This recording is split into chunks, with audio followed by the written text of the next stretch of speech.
사도 바울은 예루살렘에서 가이사라로 이제 호송이 됐습니다. 예루살렘에서 가이사라까지는 거리가 꽤 멉니다. 한 110km 정도 되는 거리입니다. 벨리스 총독에게로 호송된 바울은 거기서 3번의 재판을 받았는데, 첫째는 그 벨릭스 총독에게 재판을 받았고, 둘째는 벨릭스의 후임인 베스도 총독에게 재판을 받았고, 세 번째는 아그리파 왕에게 재판을 받았습니다. 이렇게 재판을 받는다라는 것은 기분이 썩 좋지 않습니다. 바울은 이 재판 때문에 2년 동안 감옥에서 머물러 있어야만 됐습니다. 그런데 이 과정을 통해서 바울은 새로운 걸 배우게 된 겁니다. 그동안은 핍박과 고난과 역경이 계속됐죠. 매를 맞고 돌에 맞고 노다지 쫓겨다니고 강의 위험과 강도의 위험과 수많은 위험을 헤쳐나갔습니다. 근데 지금은 감옥에서 특별히 하는 것도 없고 뭐를 해도 핍박도 없는 겁니다. 그러니까 그 시간은 기다림과 인내를 배우는 시간인 겁니다. 실은 그런 시간도 인생에서 필요한 시간입니다. 아마 벨릭스 총독에게 뇌물을 줬다면 이미 풀려났을 것입니다. 그런데 바울은 그러지 않았고 오히려 총독에게 회개를 담대하게 촉구했고 하나님의 심판에 관해서 강력하게 가르쳤습니다. 그래서 영적 교훈 첫 번째는 아무리 상황이 안 좋아도 불의와는 타협하지 말라라는 교훈입니다. 오늘날 많은 사람들이 이 벨릭스 총독처럼 돈 앞에 무너집니다. 좀 더 돈을 벌고 즐기다가 나중에 믿겠다라는 겁니다. 그런데 나중에라도 잘 믿으면 그나마 괜찮은데, 문제는 그런 안목의 정욕, 이생의 자랑, 이런 어떤 세상의 정욕 때문에 시간이 가면 갈수록 더 깊은 웅덩이로 빠져들어간다는 사실입니다. 그러다가 결국 다시는 돌아오지 못하는 불타는 지옥으로 밀려가는 겁니다. 안타깝게 벨릭스는 사탄의 유혹에 넘어갔고 그는 끝내 복음을 받아들이지 않았습니다. 사도행전 25장은 새로 부임한 지 3일밖에 안 된 새로운 유대 총독 앞에서 바울이 재판을 받는 것으로 시작이 됩니다. 왜냐하면 대제사장들과 유대인 중 높은 사람들이 바울을 또 고소했기 때문입니다. 1절, 2절, 베스도가 부임한 지 3일 후에 가이사랴에서 예루살렘으로 올라가니 대제사장들과 유대인 중 높은 사람들이 바울을 고소할세. 새로운 베스도 총독은 부임하자마자 유대인 유명 인사들을 접견을 한 겁니다. 영사나 대사들이 오면 제일 먼저 그 지역의 인사들과 이렇게 면담을 하는 것처럼 새로 부임했기 때문에 유대인들의 환심을 얻기 위해 접견을 한 겁니다.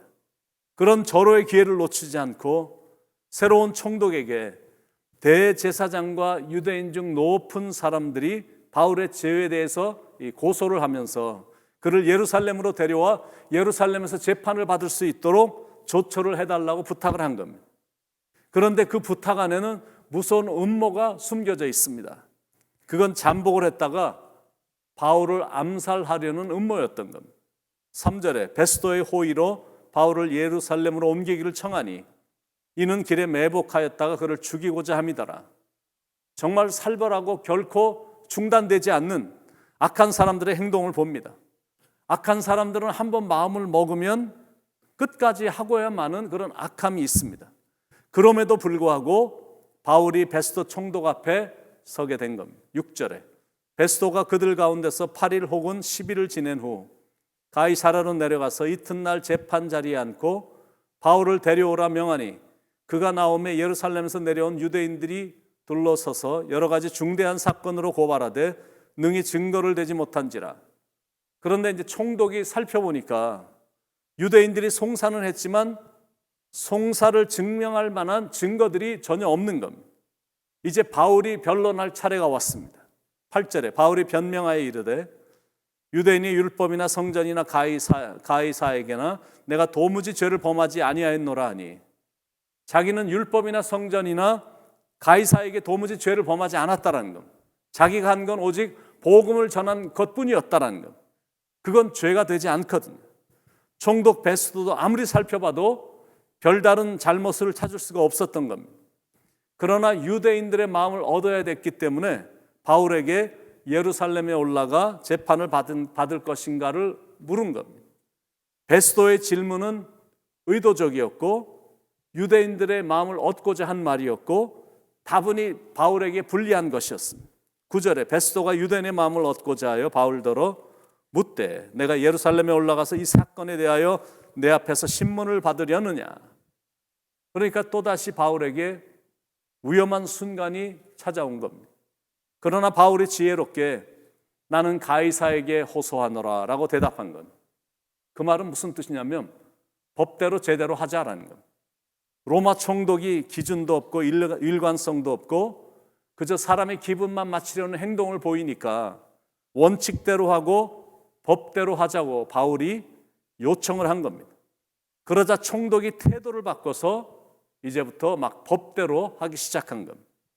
바울은 로마 시민권자고 로마 시민의 권리로 당당히 가이사에게 상고를 했기 때문에 예루살렘에 있는 유대인의 공회가 아닌 가이사의 법정으로 옮겨지게 된 겁니다. 가이사란 영어로 말하면 시저입니다.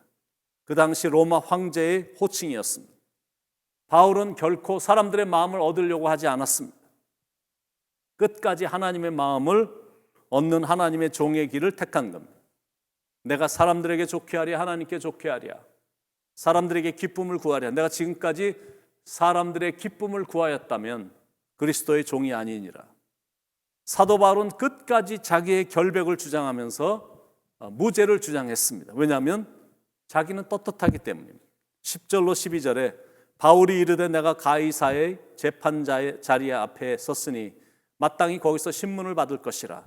당신도 잘 아시는 바와 같이 내가 유대인들에게 불의를 행한 일이 없나이다.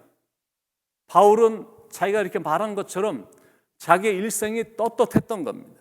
그래서 어디에 서든지 당당했던 겁니다. 또 바울이 당당할 수 있었던 건 죽음도 두려워하지 않는 신앙을 소유했기 때문입니다. 11절 12절에 보면 만일 내가 불의를 행하여 무슨 죽을 죄를 지었으면 죽기를 사양하지 아니할 것이나 만일 이 사람들이 나를 고발하는 것이 다 사실이 아니면 아무도 나를 그들에게 내줄 수 없나이다. 내가 가이사께 상소하노라 한데 베스도가 배석자들과 상의하고 이르되 내가 가이사에게 상소하였으니 가이사에게 갈 것이라 하니라. 그런 당당함으로 총독 앞에서도 서서 증언을 했고 이제는 왕 앞에서도 그런 당당함으로 서겠다라는 겁니다. 그래서 아그리빠 왕 앞에 사도 바울은 서게 된 겁니다. 아그리빠 왕은 아그리빠 왕 2세입니다. 그 아버지는 야고보 사도를 목매어 죽인 아그리빠 왕 1세였고 그의 할아버지는 세례 요한을 목베어 죽인 헤롯 안디바였고 그의 중조부는 아기 예수가 탄생했을 때 2살 아래의 남자아이들을 다 잡아 죽였던 아주 악명 높은 헤롯 대왕이었습니다. 완전히 살인마 집안의 무자비한 왕 앞에 바울이 홀로 선 겁니다. 말 한마디 잘못했다가는 어떤 화를 당할지도 모를 생명이 왔다 갔다 하는 순간이었습니다. 그런 순간인데도 사도 바울은 이 변론에서 자신의 간절한 소망이 무엇인가에 대해서 아주 당당하게 분명히 밝히고 있는 겁니다. 그러면서 자기가 과거에 어떤 자였고 자기가 어떻게 죽었다가 부활하신 예수님을 믿게 되었으며 자기가 왜 유대인들로부터 송사를 받게 됐는지를 증언을 한 겁니다. 결국 바울에 관한 송사는 유대인들의 모함으로 판정이 났고 사도 바울은 결국 무죄로 판결이 났습니다. 25절에 내가 살피건대 죽을 죄를 범한 일이 없더이다. 그러나 그가 황제에게 상소한 거로 보내기로 결정하였나이다. 이게 바로 우리에게 주는 교훈입니다. 어디에서든지 바울처럼 당당할 수 있도록 인생을 부끄럼 없이 살자, 그겁니다. 어떤 하늘을 우러러 한 점 부끄러움이 없는, 하나님 앞에서 부끄러움이 없는 인생을 살기 위해 부단히 노력하자, 그겁니다. 또 하나의 교훈은 악을 악으로 대항하지 말자라는 것. 바울의 위대함은 악을 악으로 대항하지 않았다라는 것. 예수님도 악을 악으로 대항하지 않으셨고 악을 선으로 갚으셨습니다. 아무리 자기에게 악하게 대해도 예수님은 끝까지 선으로 일관하셨거든요. 그걸 배우는 겁니다. 인생의 만남 속에 사람들과의 충돌이 종종 있을 수 있지만 그건 틀리고 맞고를 벗어나서 실은 그 사람하고 나하고 다른 거거든요. 생각도 다르고 신앙의 수준도 다르고 철학도 다르고 클래스도 다른 겁니다.